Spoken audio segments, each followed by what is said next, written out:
भौतिक परिवर्तन एवं रासायनिक परिवर्तन। क्या होते हैं भौतिक परिवर्तन और वे रासायनिक परिवर्तनों से किस प्रकार अलग हैं? मतलब जो भौतिक परिवर्तन होते हैं और जो रासायनिक परिवर्तन होते हैं, कैसे पहचान करेंगे कि कौन सा परिवर्तन भौतिक परिवर्तन है और कौन सा परिवर्तन रासायनिक परिवर्तन है? भौतिक परिवर्तन। जब हम भौतिक परिवर्तन की बात करते हैं तब हम ये कहते हैं कि इस परिवर्तन में पदार्थों के संगठन में कोई परिवर्तन नहीं होता है। मतलब भौतिक परिवर्तन के अंदर जो पदार्थों का संगठन होता है उसमें कोई परिवर्तन नहीं होता है और कोई नया पदार्थ भी नहीं बनता है। मतलब पदार्थ का संगठन वही का वही रहता है। जैसे कि पानी है तो पानी चाहे बर्फ रूप में रहे चाहे वाष्प रूप में रहे वो पानी ही रहेगा और उसमें हाइड्रोजन और ऑक्सीजन का जो रेशो है वो वही का वही रहेगा और वो हमेशा H2O ही कहलाएगा। तो इस परिवर्तन में पदार्थों के संगठन में कोई परिवर्तन नहीं होता और नया पदार्थ नहीं बनता है। जैसा कि हम देख रहे हैं कि यहाँ ये बर्फ़ जो पिघल रही है तो ये पानी बन रही है, लेकिन ये केवल अवस्था परिवर्तन है, पदार्थ के संगठन में कोई परिवर्तन नहीं हो रहा है। और जो रासायनिक परिवर्तन होते हैं उस परिवर्तन में पदार्थों के संगठन में परिवर्तन हो जाता है। मतलब क्या होता है कि नया पदार्थ बन जाता है और जो पदार्थ बनता है वो पदार्थ पुराने पदार्थों से भिन्न होता है, उसका संगठन भिन्न होता है और नया पदार्थ बन जाता है। जैसे हम कहें कि ये जो लोहे पर जंग लगती है तो ये जंग लगने में क्या होता है कि आयरन का ऑक्साइड यहाँ पर तैयार हो जाता है। तो ये आपका Fe2O3.XH2 हम इसको बोलते हैं। तो ये एक नया पदार्थ यहाँ बन गया और इसके संगठन में भी क्या हो गया, परिवर्तन हो गया। पहले आयरन था, अब ये आयरन ऑक्साइड होके और इसमें जल और वायुमंडल की नमी के साथ में एक नया पदार्थ बन गया जिसे हम जंग कहते हैं। तो ये परिवर्तन हुआ हमारा रासायनिक परिवर्तन। और अगर हम बात करें भौतिक परिवर्तनों में तो पदार्थ के रासायनिक गुणधर्मों में कोई परिवर्तन नहीं होता है। मतलब जो गुणधर्म बर्फ प्रदर्शित करेगी वही गुणधर्म जल प्रदर्शित करेगा और वही गुणधर्म वाष्प भी प्रदर्शित करेगी। परंतु रासायनिक परिवर्तन में क्या होता है कि पदार्थ के जो रासायनिक गुणधर्म हैं उनमें क्या होता है, परिवर्तन हो जाता है। मतलब पदार्थ के रासायनिक गुणधर्म बदल जाते हैं क्योंकि नया पदार्थ बन जाता है। जब वो नया पदार्थ बन जाएगा तो फिर उसके रासायनिक गुणधर्म बदल जाएंगे।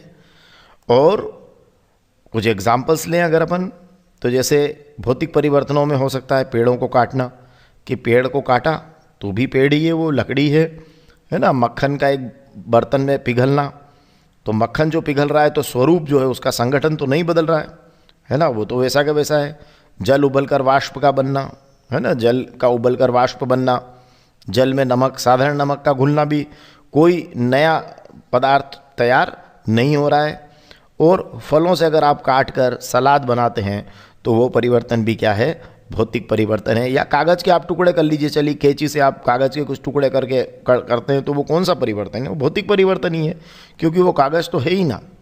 और जो रासायनिक परिवर्तन होते हैं उनमें जैसे जंग लगना, अभी हमने बात की कि अलमारी में जंग लगना, लकड़ी और कागज़ का जलना, जो जलना होता है तो जलने के दौरान क्या होता है कि नए पदार्थ का निर्माण हो जाता है।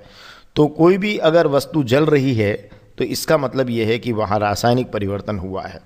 या विद्युत तरंग का जल में प्रवाह करें और जल का विघटन हो और वो अपने घटकों में बदल जाए, हाइड्रोजन और ऑक्सीजन में, तो वो गैसों में उसका विघटन हो गया, मतलब नया पदार्थ बन गया और अब गुणधर्मों में भी परिवर्तन हो जाएंगे। तो ये परिवर्तन कहलाता है हमारा रासायनिक परिवर्तन। तो आपको, मुझे लग रहा है बहुत स्पष्ट हुआ होगा कि भौतिक परिवर्तन मतलब नया पदार्थ नहीं बनेगा, संगठन में परिवर्तन नहीं होगा, रासायनिक गुणधर्मों में भी परिवर्तन नहीं होगा।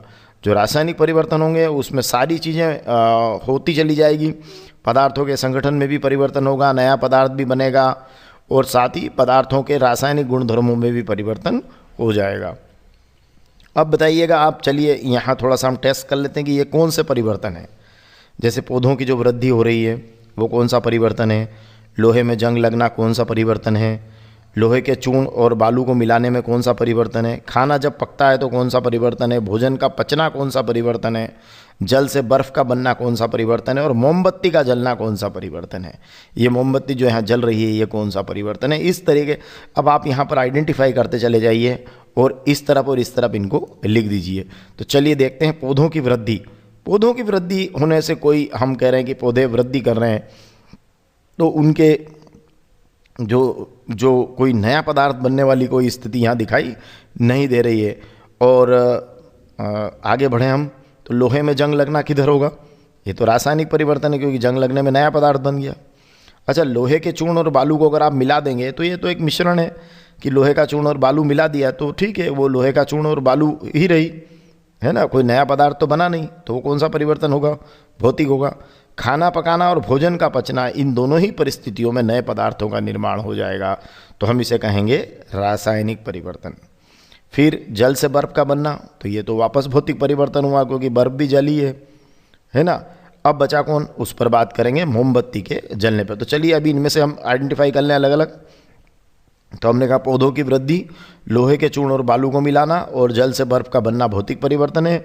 लोहे में जंग लगना, खाना पकाना और भोजन का पचना रासायनिक परिवर्तन है। अब कौन बचा, अब बचा है हमारे पास में मोमबत्ती का जलना। तो मोमबत्ती का जलना किस प्रकार का परिवर्तन है, तो बड़ी मज़ेदार बात हम कह सकते हैं कि जो मोमबत्ती का जलना है वो आप ज़रा विचार कीजिएगा कि वो भौतिक परिवर्तन भी है और रासायनिक परिवर्तन भी है, क्योंकि जब मोम पिघल रहा है भौतिक परिवर्तन है और यहाँ ये जो जलना है ये कौन सा परिवर्तन है, रासायनिक परिवर्तन है। तो मोमबत्ती के जलने को आप भौतिक परिवर्तन और रासायनिक परिवर्तन दोनों रूपों में आप बता सकते हैं। और अगर आपसे ये पूछा जाता है कि कौन सा परिवर्तन रासायनिक परिवर्तन है, तो और उसमें अगर मोमबत्ती का जलना लिखा हो और आपको छांट कर लिखना हो कि कौन सा परिवर्तन रासायनिक परिवर्तन है, तो फिर आप मोमबत्ती के जलने को रासायनिक परिवर्तन में सूचीबद्ध करें। लेकिन ये मोमबत्ती का जलना जो है भौतिक परिवर्तन भी है और रासायनिक परिवर्तन भी है। तो इस तरीके से हम भौतिक और रासायनिक परिवर्तनों को आइडेंटिफाई कर सकते हैं। दूध से दही का बनना किस प्रकार का परिवर्तन है, जरा विचार कीजिएगा। धन्यवाद।